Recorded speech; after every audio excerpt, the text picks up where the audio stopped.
Soyez forts et prenez courage, vous tous qui espérez en l'Éternel.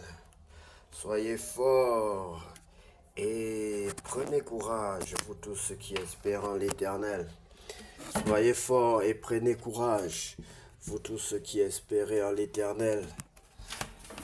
Soyez forts et prenez courage, vous tous qui espérez en l'Éternel. Le psaume chapitre 31, verset 24. Bonjour bien-aimés, c'est l'heure de la prière et de la repentance. Nous allons donc vous inviter à prier avec nous. Dans un premier temps, chacun va prier personnellement et après je vais vous faire la proposition de la prière du repentant. Pour ceux qui veulent se réconcilier avec leur Dieu, nous demandons à Dieu de mettre sur notre cœur, de nous donner les paroles justes qui vous permettra de renouer votre relation avec lui. Père, Seigneur, en ce milieu de journée, nous venons nous tourner vers toi pour te confier la suite de nos activités et renouveler nos forces.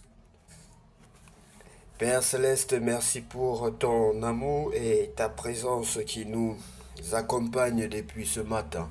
Nous te remettons nos préoccupations et nos forts et nos efforts de cette journée. Remplis nos cœurs de paix et accorde-nous la sagesse pour avancer avec patience et foi. Que chaque action que nous entreprenons soit guidée par ton esprit et apporte gloire à ton nom. Ta parole nous encourage, soyez forts et prenez courage. Vous tous qui espérez en l'Éternel, oui bien-aimés, on a besoin de la force. Nous devons faire des efforts parce que les temps ne sont pas bons. L'ennemi en face de nous et cherche à nous détruire. C'est écrit, soyez forts et prenez courage, vous tous qui espérez en l'Éternel. Psaume chapitre 31, verset 24. Bien-aimés, vous êtes toujours très nombreux à revenir au Seigneur et nous allons donc vous proposer la prière que l'Éternel a mise sur notre cœur pour que vous puissiez vous repentir. Si vous reconnaissez que Jésus est juste et que vous n'êtes pas juste, si vous reconnaissez que vous êtes injuste, que nous sommes des pécheurs, que vous êtes personnellement pécheurs et que Jésus l'injuste a été cloué à la croix, condamné, si vous reconnaissez que c'est pour vous qu'un juste peut être livré et qui ne peut pas être livré pour rien, c'est pour toi qu'il a été livré. Si tu reconnais cela, bien-aimé, si tu crois en cela, tu seras sauvé.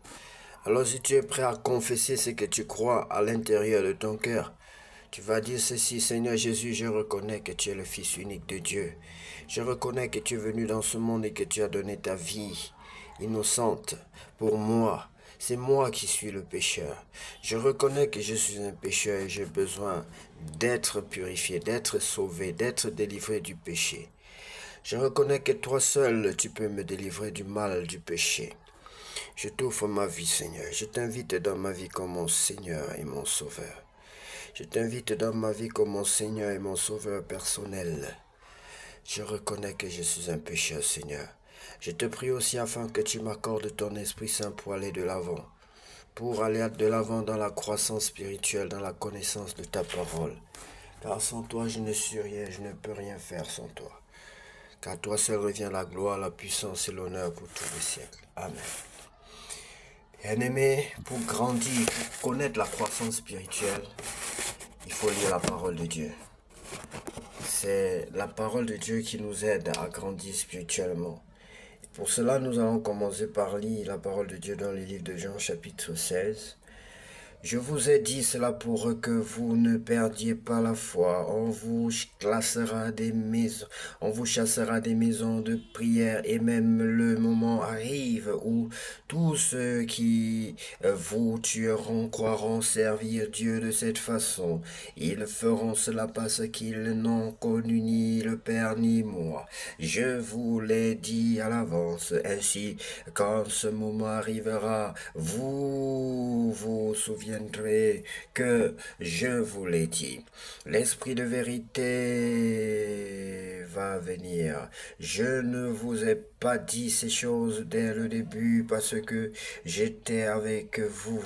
Maintenant, je m'en vais auprès de celui qui m'a envoyé, et aucun de vous ne me demande où vas-tu, mais votre cœur est plein de tristesse parce que je vous ai dit cela.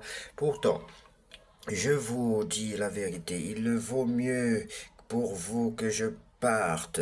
En effet, si je ne pars pas, celui qui doit vous aider ne viendra pas à vous. Mais si je pars, je vous l'enverrai. Et quand il viendra, il montrera au monde qu'il se trompe au sujet du péché, au sujet de ce qui est juste et au sujet du jugement.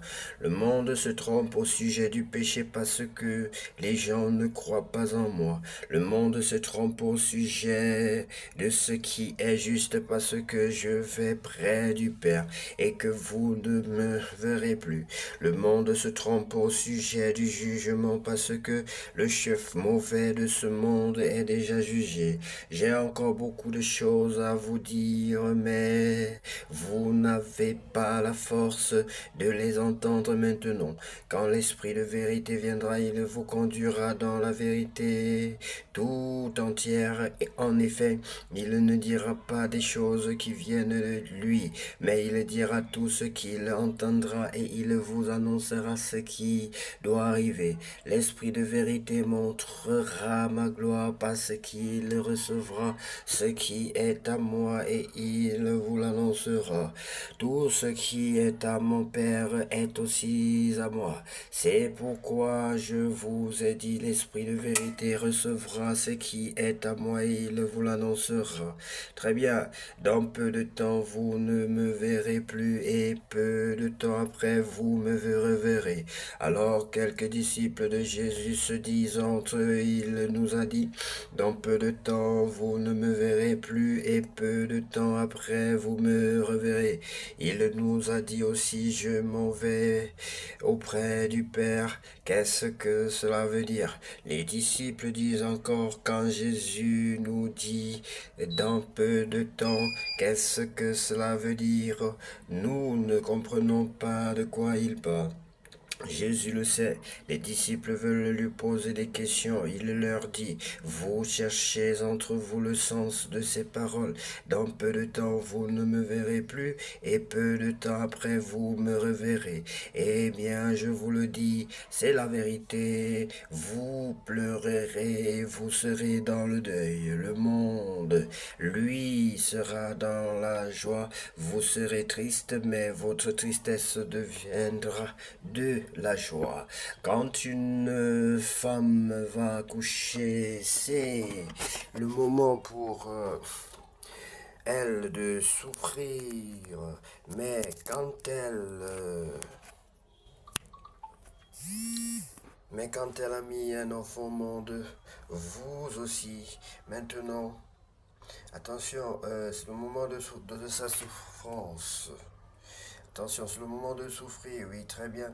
Quand une femme, au verset 21, bien aimé, quand une femme va accoucher, c'est le moment pour elle de souffrir. Mais quand l'enfant est né, elle ne se souvient plus de sa souffrance. Elle est dans la joie parce qu'elle a mis un enfant au monde. Vous aussi, maintenant, vous êtes triste, mais je vous reverrai, alors votre cœur sera dans la joie. Et cette joie, personne ne pourra vous l'enlever.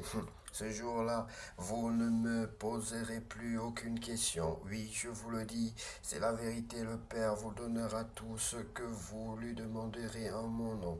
Jusqu'à maintenant, vous n'avez rien demandé en mon nom. Demandez et vous recevrez, alors votre joie sera complète. Jésus a vaincu le monde. Je vous ai dit tout cela en utilisant des comparaisons, mais le moment arrive où je n'utiliserai plus de comparaisons. Je vous parlerez du Père clairement. Ce jour-là, vous prierez en mon nom et je ne vous dis pas que je prierai le Père pour vous. En effet, vous m'aimez et vous croyez que je suis venu de Dieu. C'est pourquoi le Père lui-même vous aime. Je suis venu du Père et je suis entré dans le monde. Maintenant, je quitte le monde et je m'en vais près du Père. Les disciples de Jésus lui disent, voilà, maintenant tu parles clairement, tu ne parles plus en utilisant des comparaisons.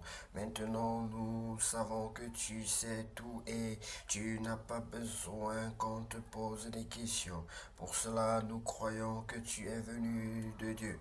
Jésus leur répond, vous croyez maintenant? Eh bien le moment arrive et il est déjà là, où vous partirez de tous les côtés, chacun pour soi, et vous me laisserez seul. Pourtant je ne suis pas seul, parce que le Père est avec moi. Je vous ai dit cela pour que par moi vous ayez la paix. Dans le monde, vous allez souffrir, mais soyez courageux, j'ai vaincu le monde. Que Dieu vous bénisse, bien-aimés. Que Dieu vous bénisse puissamment pour avoir pris le temps de lire, de demeurer dans sa parole, bien-aimé. Car à notre Dieu seul revient la gloire, la puissance et l'honneur pour ce qu'il fait pour nous. Au nom de Jésus-Christ, nous allons ainsi prier. Amen.